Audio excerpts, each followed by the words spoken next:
দর্শক এবারে একটু বাংলা মোটর এলাকার খবরাখবর জানবো। আমাদের সহকর্মী রাব্বি সিদ্দিকী সেখানে আছেন আমাদের সঙ্গে যুক্ত। রাব্বি, ভোটের রাতের পর তো সবাই এখন বেশ ক্লান্ত সময় কাটাচ্ছে।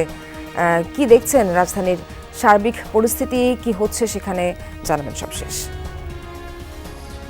এখনও ছুটির আমেজে এই শহরের মানুষজন ভোট উৎসবে মেতেছে এবং ভোটের কারণে যে দীর্ঘ ছুটি, সেই ছুটির কিন্তু রেশ কিন্তু এখনও রয়ে গেছে।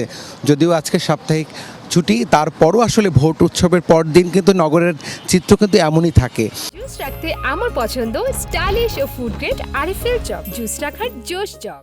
এবং সেটি কিন্তু দেখাচ্ছি খুব দু একটি গণপরিবহন ছাড়া নগরে তেমন কোনো পরিবহনের দেখা মিলছে না। সেই সাথে নগরে মানুষজন একেবারেই সীমিত।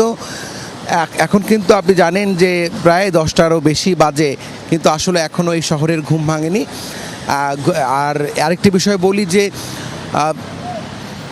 প্রার্থীর পক্ষে কোনো বিজয় মিছিল বা কোনো ধরনের কোনো শোডাউন, এই বিষয়গুলো কিন্তু এমনিতেই নিষিদ্ধ বা করা যাবে না।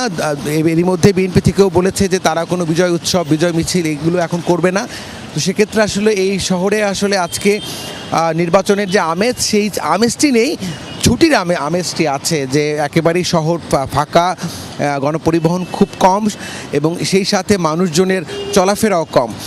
আমরা কথা বলেছিলাম আইনশৃঙ্খলা বাহিনী যারা ঊর্ধ্বতন কর্মকর্তা আছেন তাদের সাথে। তাদের যে বক্তব্য, আসলে তারা ভোট পরবর্তী যে নিরাপত্তা, কোনো ধরনের কোনো অপ্রীতিকর ঘটনা যাতে না ঘটে, সেজন্য তারা ভোটের আগে, ভোটের দিন যেমনটা তৎপর ছিল, ঠিক তেমনভাবে এই শহরকে নিরাপদ রাখার জন্য তারা তৎপর আছে।